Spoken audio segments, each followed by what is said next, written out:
Animal behaviour अपने आप में बड़ा इंटरेस्टिंग सा टॉपिक है, क्योंकि इसमें हम साइकोलॉजी के बारे में बात करते हैं, इसमें हम रेस्पॉन्सेस के बारे में बात करते हैं, हमारे आसपास होने वाले जीवों के बीच में जो परिवर्तन होते हैं, जो चेंजेस होते हैं, उनके बारे में बात करते हैं। और कई बार हम चीज़ों को खुद से रिलेट भी करते हैं, तो इसलिए बड़ा पढ़ने में मजा आता है।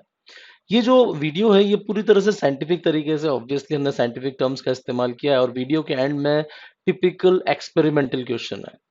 थ्योरेटिकल वाइज अगर देखा जाए तो ये एक आरपीएससी लेवल के एग्जाम्स में भी इस्तेमाल किया जा सकता है। ये जो टॉपिक है सीएसआर में तो आता ही है, क्योंकि एक पूरी यूनिट का एक आधा हिस्सा एनिमल बिहेवियर है। जूलॉजी एंट्रेंस टाइप के जितने भी एग्जाम होंगे उसमें एनिमल बिहेवियर में से क्वेश्चन आते हैं। तो ओवरऑल एक क्लासिकल टॉपिक है, लेकिन बड़ा इंपॉर्टेंट और एक्सपेरिमेंटल क्वेश्चन टॉपिक है।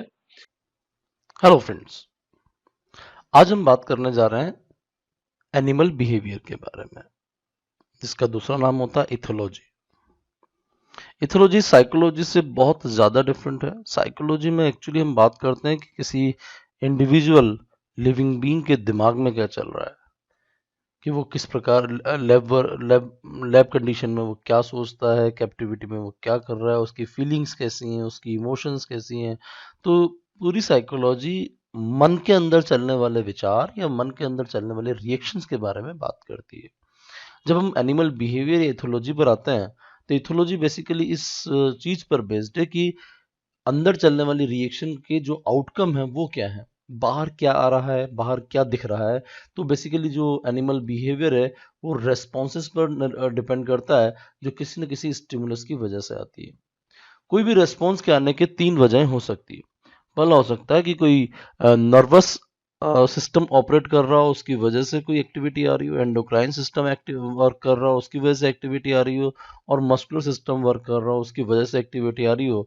और ये तीनों ही एक्टिविटी एक्चुअली कोऑर्डिनेटेड वे में आती है। तीनों ही सिस्टम एक्चुअली साथ साथ काम करते हैं, और इन तीनों के साथ काम करने की वजह से तीन या ये जो पांच तरह के फीचर्स हैं या पांच तरह के आउटकम्स है वो आते हैं, जिन्हें हम रेस्पॉन्सेस कहते हैं। हो सकता है वो मूवमेंट शो करे, हो सकता है उसका गेस्चर चेंज हो जाए, कोई कलर चेंज जैसे रिएक्शन दे, कोई आवाज निकाले, या कोई पोस्चर चेंज करे। इनके अलावा ये सारी की सारी रेस्पॉन्सेस के रूप में आती है। तो हमारी जो इथोलॉजी है वो इन्हीं रेस्पॉन्सेस पर बेस्ड है ना। बात करेंगे सबसे पहले कि बिहेवियरल पैटर्न्स क्या होते हैं। तो कभी भी कोई भी बिहेवियरल पैटर्न को जब हम जांचते हैं, चेक करते हैं, तो हम ये देखते हैं कि एक्चुअली किस लेवल पे हमें देखना है।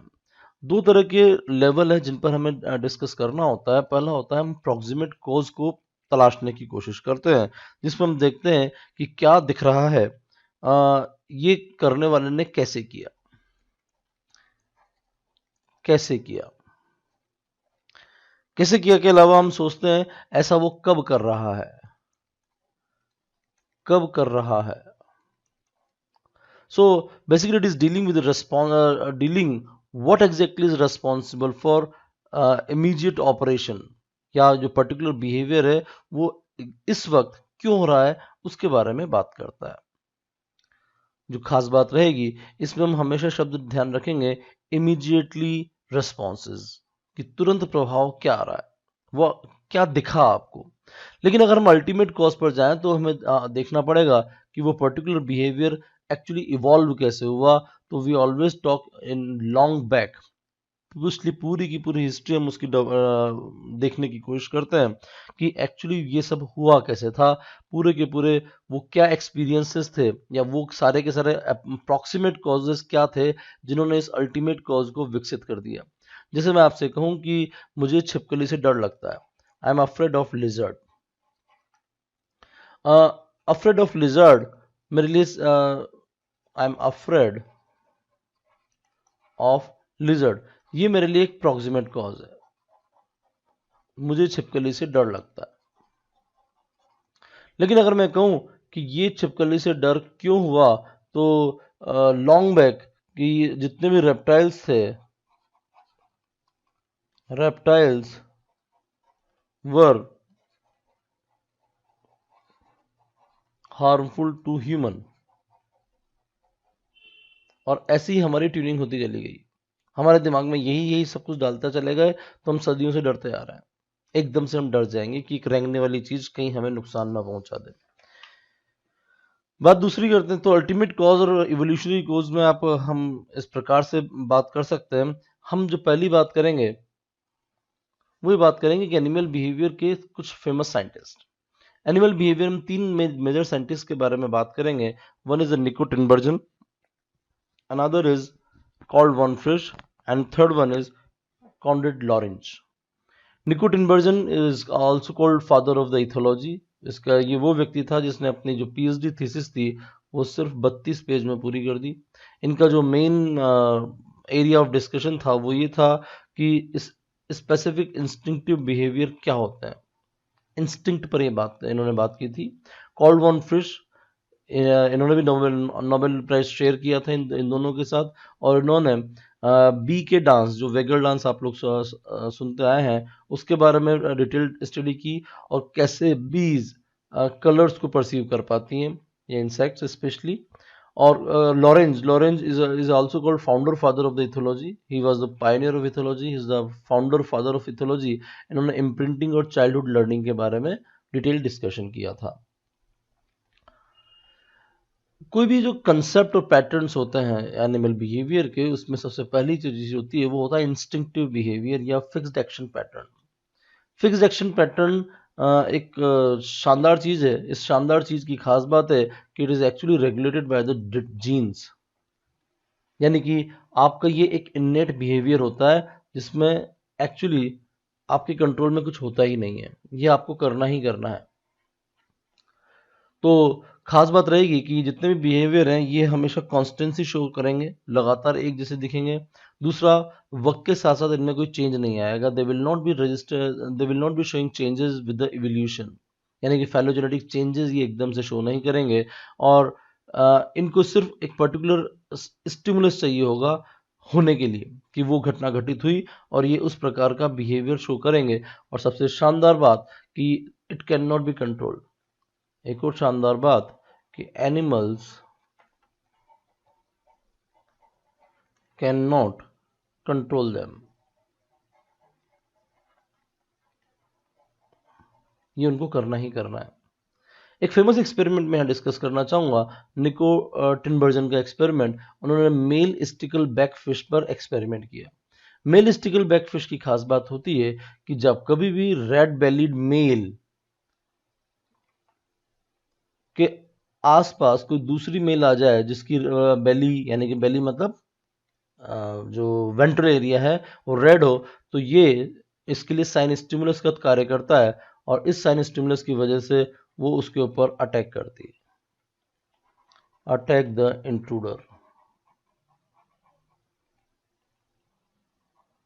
उस इंट्रूडर के ऊपर वो अटैक करती है। मजे की बात है, ऐसा प्योरली एंड प्योरली जीन्स की वजह से होता है। और ऐसा क्यों हुआ, अगर मैं कहूँ कि प्रोक्सीमेट कॉज क्या है, तो आप कहोगे proximate cause is attacking the red bellied male. और अगर इसका अल्टीमेट कॉज आप सुनना चाहेंगे तो अल्टीमेट कॉज होगा कि ड्यूरिंग द इवोल्यूशन ये एग्रेसिव बिहेवियर इसलिए डेवलप हुआ कि वो अपने आसपास किसी एंटागोनिस्टिक मेल को नहीं आना देना चाहती थी जो कि उसके मेटिंग पार्टनर को शेयर करे, यानी कि उसकी जो फीमेल है उसको शेयर करे। इस चीज को जांचने के लिए एक और एक्सपेरिमेंट किया गया। जो ये जो फिश थी, इसके आसपास में लकड़ी के कुछ टुकड़े रखे जिनकी वेंट्रल साइड को रेड कर दिया गया। मजे की बात है, इस फिश को रेड कलर देखते ही, वेंट्रल साइड में रेड कलर देखते ही अटैक करने का रेस्पॉन्स पैदा हो गया, एज इफ ये सब की सब मछलियां हैं, एज इफ ये सब की सब मेल स्टिकल बैक फिश है। तो ये एक बहुत शानदार सी बात थी।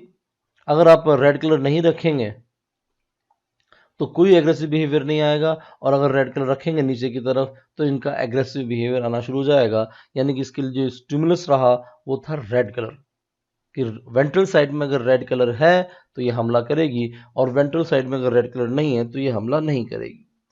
इसी तरह के छोटे छोटे डिस्कशन और करना चाहूंगा मैं, जिनको हम एफएपी बोलते हैं। उसमें आता है आपका माइग्रेशन। माइग्रेशन भी एनिमल की कंट्रोल में नहीं होता। माइग्रेशन के लिए जो एनवायरमेंटल क्यूज होंगे वो यूजुअली होते हैं duration of the day length. यानी कि आप कह सकते हैं कि this is basically a photoperiodism. Photoperiod is acting as a sign stimulus. It's a sign stimulus. Migration में ऑर्गेनिज्म कई कई लंबी दूरियां तय कर जाता है अपनी गिवन लोकेशन से। किन किन में पाया जाता है? तो बर्ड्स, मैमल्स, फिशेस, सी टर्टल्स, इंसेक्ट्स में ये एक रूटीन फिनोमेना है जो नजर आता है, और इसमें नेविगेशनल इक्विपमेंट्स का इस्तेमाल किया जाता है। इसमें पता सर्काडियन क्लॉक का जो रिदम होता है वो होता है लगभग 24 घंटे का, और सर्काडियन रिदम सारे के सारे अपने लिए जो रेफरेंस वैल्यू लेते हैं वो लेते हैं सन की पोजीशन। सर्कलुनार रिदम का जो रेफरेंस होता है वो होता है 27 and 1/4 days, और इनका जो रेफरेंस होगा वो होगा मून। अगर हम किसी नॉक्टर्नल एनिमल को ऑब्जर्व करें तो इनका जो रेफरेंस चलता है वो प्योरली नॉर्थ स्टार यानी कि ध्रुव तारा चलता है, जो कि स्काई में कांस्टेंट पोजीशन रखता है। तो नॉक्टर्नल एनिमल के लिए जो रेफरेंस वैल्यू होगा वो होगा नॉर्थ स्टार। अगर हम लॉन्ग माइग्रेटरी बर्ड्स को देखें तो उनके लिए जो रेफरेंस वैल्यू होती है जिसको वो रेफर करते हैं या जिसको सेंस करते हैं वो होता है अर्थ का मैग्नेटिक फील्ड।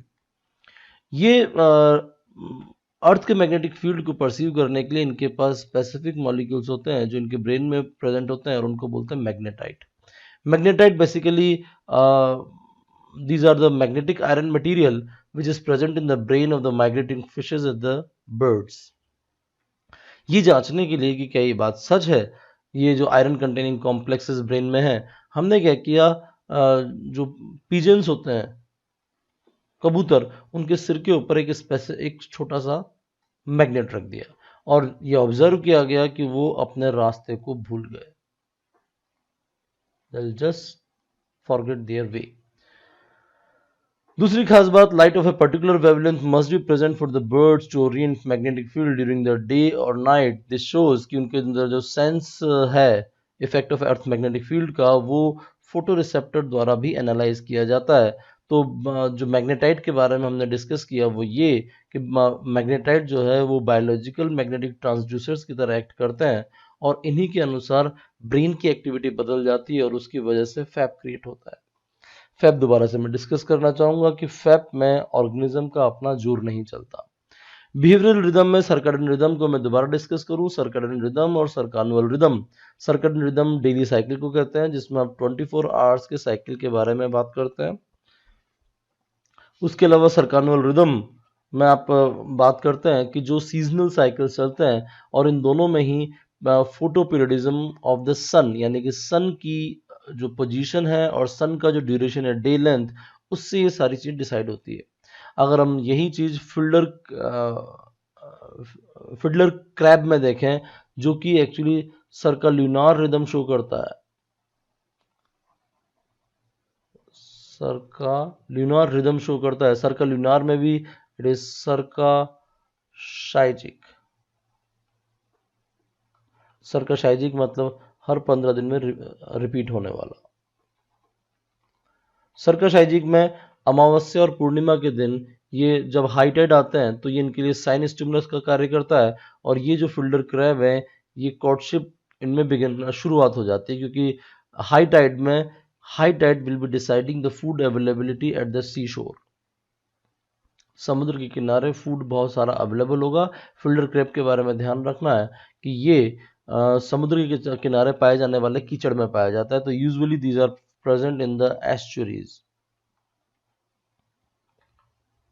एस्चुरीज एरिया, जहां पर कि बार बार जब भी हाई टाइड आता है तो समुद्र का पानी वहां तक अंदर तक आ जाता है। अगली बात करेंगे हम एनिमल कम्युनिकेशन के बारे में। इसके अलावा एक फेमस एग्जांपल है फैप का, कि जो गीज होते हैं, grey leg गीज,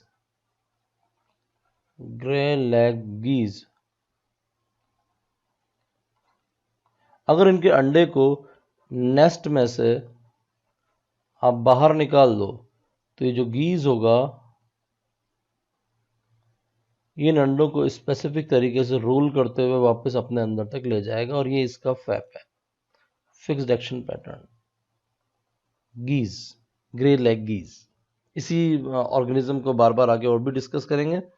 now next comes the animal communication and signal. अभी तक हमने फैप के बारे में बात की, और फैप हमने कहा कि प्योरली जीन्स डिसाइड करते हैं, इस पे एनिमल का कोई कंट्रोल नहीं होता, सारी घटनाएं अपने आप घटित होती चली जाती है और ये फिक्स्ड होती है कि इनको करना कैसे है।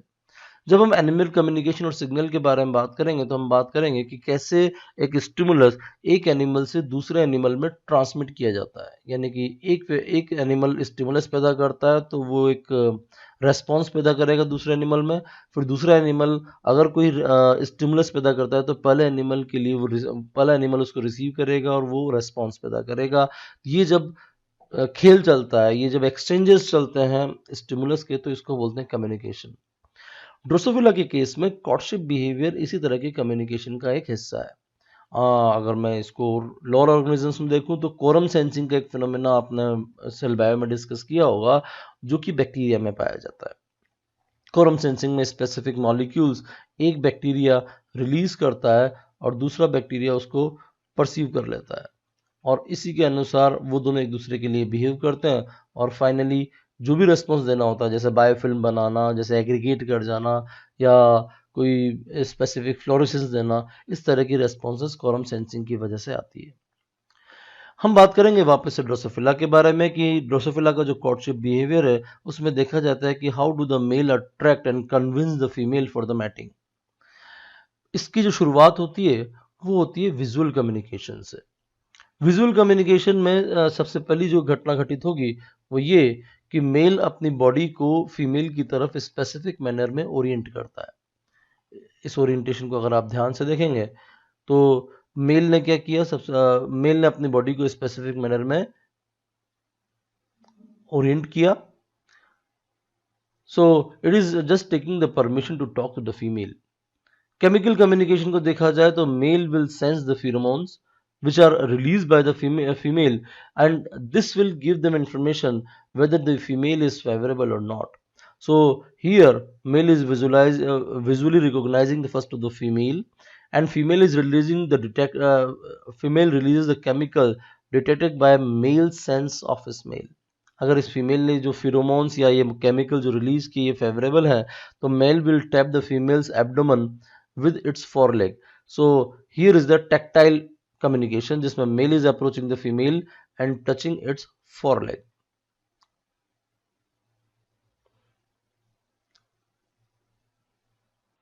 ये 5 एक्सपेरिमेंटल क्वेश्चन है, 5 या 6 एक्सपेरिमेंटल क्वेश्चन। ये आपको मदद करेंगे एक बड़े लेवल पे सोचने में। जो कुछ भी आपने अभी वीडियो में सुना है, उनका इस्तेमाल कैसे किया जाना है, कैसे इस पर्टिकुलर टॉपिक पर से क्वेश्चन उठते हैं, ये आपको इसके अंदर मदद करेंगे। A female cat in heat में आना, urinate more often in the and in many places. Male cat are attracted to the urine deposit. ये एक नॉर्मल तरीका है कैट और उसकी जो फैमिली के लोग हैं कुत्ते बिल्लियों में, और उनसे स्पेसिफिक जो गंध निकलती है उससे आकर्षित होकर मेल फीमेल की तरफ जाता है। विच of the following is the proximate cause? Proximate cause और अल्टीमेट कॉज आप लोग बहुत अच्छे से समझ चुके हैं। Increase urination. Proximate cause basically घटना घटित हुई और वो रेस्पॉन्स आई, सिर्फ इतना ही आप देख रहे हैं। It announces that to the male that it she is in heat. बात तो सही है, लेकिन क्या ये अनाउंसमेंट है क्या एक तरह का, या अपने आप होने वाली घटना है? Female cat that did this in the past attracted more male, शायद संभवतः है क्योंकि बिहेवियर जो है वो सिलेक्शन प्रोसीजर से गुजरता है। It is a result of the hormonal change associated with her reproductive cycle. मैं आपको फिर बताऊं, आप एक प्रॉक्सिमेट कॉज के बारे में आप ढूंढ रहे हो, ठीक है। प्रॉक्सिमेट कॉज में आप क्या कर रहे हो, आप ऐसी घटना घटित हुई और ये रेस्पॉन्स आया। घटना घटित हुई, घटना क्या घटित हुई? यूरिनेशन हुआ। किस वजह से घटित हुई? आप उतने से भी दिमाग लगाओगे, और वजह इस वक्त ये है कि उसके अंदर हार्मोनल चेंज आ रहे हैं, उसकी वजह जो कि उसके रिप्रोडक्टिव साइकिल में चेंज होने की वजह से है, और वो हार्मोनल चेंज उसके अंदर वो बिहेवियरल चेंज लेके आ रहे हैं। ये सारे के सारी चीजें एक्चुअली इसके आउटकम है। बिहेवियर क्या है? यूरिनेशन करना। बिहेवियर का कारण क्या है? Hormonal change. आउटकम क्या है? मेल अट्रैक्ट हुआ है, ठीक है। फिर इसकी अगर इवोल्यूशनरी अगले वाले क्वेश्चन पर चले जाएंगे, which of the following describe the behavioural pattern that result from the proximate cause, यानी कि रेस्पॉन्स और उसका कारण। Cat kill a mouse to obtain nutrition. Yes, बात तो सही है, लेकिन क्या ये रेस्पॉन्स और उसके कारण के बारे में बात कर रही है क्या? नहीं। Male shield fight with another male because it helped to improve its social position ऐसा कुछ नहीं होता, सोशल पोजीशन नहीं, कुछ और के लिए वो फाइट कर रहा है। ए फीमेल बर्ड ले it's egg because the amount of the day light is decrease slightly each day. देखा जाए तो ये एक कारण हो रहा है जिसकी वजह से रेस्पॉन्स आ रहा है, और ये सारे के सारी चीज रेस्पॉन्सेस क्या है, प्राकृतिक रूप से घटित हो रही है। A goose squat and freezes motionless to escape the predator। ये एक सिंपल सी बात है जिसमें कि वो अपने आप को मुर्दा साबित कर देता है तो कुछ देर के लिए। Cockroach run into a crack in the wall and avoid the being stepped in। बचने का तरीका है, ये कोई रेस्पॉन्स और बिहेवियर जैसी बात नहीं है, तो उसके एक रूटीन के प्रोसीजर है। Research has shown that nocturnal animals navigate using। रात में उड़ने वाले किस चीज का सहारा लेते हैं? ध्रुव तारे का सहारा लेते हैं, आपके को अभी वीडियो के अंदर आया होगा। Upon returning to its hive, a European honeybee communicate with other worker bee the location of the nearby food sources it has discovered by। किस तरीके से वो अपने फूड सोर्स को लोकेट करेगा? Vibrating its wing in the varying frequency. ये actually बताएगा कितना शानदार वाला मामला है, कितना अच्छा भोजन है, कितना सारा भोजन है। वेरिंग फ्रीक्वेंसी राउंड डाउन्स आपके पास भोजन को बताता है, और वेगल डांस दूर भोजन को बताता है। तो answer is the B, it's a round dance. या a cage containing male mosquito has a small earphone placed on the top. आपने एक माइक्रोफोन ईयरफोन लगा रखा है, ठीक है, through which the sound of the female mosquito is played. वहां पर फीमेल मॉस्किटो की आवाज आप निकलवा रहे हो। All the male immediately fly to the earphone and go through all steps of the copulation, which is the best explanation of this behaviour. What is the best explanation of this behaviour? एक mic mic जैसी चीज आपने लगा रखी है, वहां से आवाज निकाल रहे हो, फीमेल उसकी तरफ जा रही है। आपके हिसाब से ये जो बिहेवियर है, ये किस तरीके, कैसे आप इसको एक्सप्लेन करेंगे? Male learn to associate sound with the female, बात तो सही है, लेकिन क्या ये पूरी बात है क्या? नहीं। Copulation is a fixed action pattern, and the female flight sound is a sign stimulus that initiated। Yes, इसमें उसको पता नहीं है वो मेल या फीमेल है या नहीं है, उसको सिर्फ साउंड सुनना है और उस आवाज की तरफ जाना है, और सारे की सारी चीजें ऑटोमेटिकली हो जाएगी। फैप जो मैंने डिफाइन किया था, वो कहा था कि वो उसके कंट्रोल में नहीं होता, चीजें अपने आप होती है, स्पॉन्टेनियस होती हैं, जेनेटिकली डिफाइन होती है, इवोल्यूशनरी कंजर्व होती है। इस तरीके से हमने इसको पूरी की पूरी बात कही है। So the answer will be the B. So ये आपको प्रश्न कैसे लगे, एक बार मुझे फीडबैक जरूर दीजिएगा। मेरा नंबर आप लोगों को वैसे स्क्रीन पे आप लोगों को पता भी था, इट इज 9314503070।